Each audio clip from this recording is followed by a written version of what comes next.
Comme tous les 10 mai depuis 2006, le président de la République rend hommage aux victimes de l'esclavage. Façon de réparer symboliquement les actes commis par la France. Mais pour les associations, le symbole ne suffit plus. Ce qu'ils demandent aujourd'hui à l'État, ce sont des réparations financières.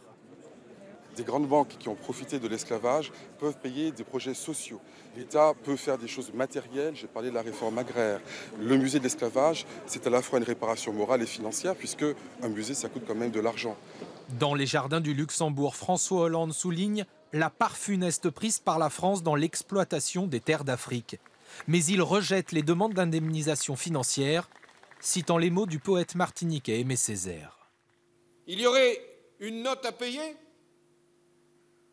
À acquitter, puis ça en serait fini? Non, répondit-il, ça ne sera jamais réglé, parce que l'histoire ne s'efface jamais.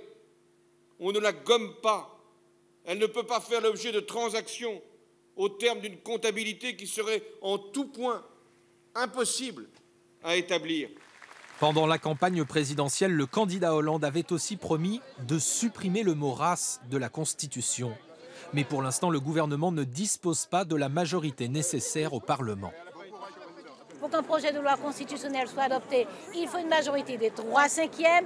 Nous n'en sommes pas encore là. Rien d'autre n'est abandonné. Simplement, il faut arriver à construire cette majorité des 3/5. Christiane Taubira, dont l'autre fierté est d'avoir porté en 2001 la loi qui reconnaît l'esclavage comme un crime contre l'humanité.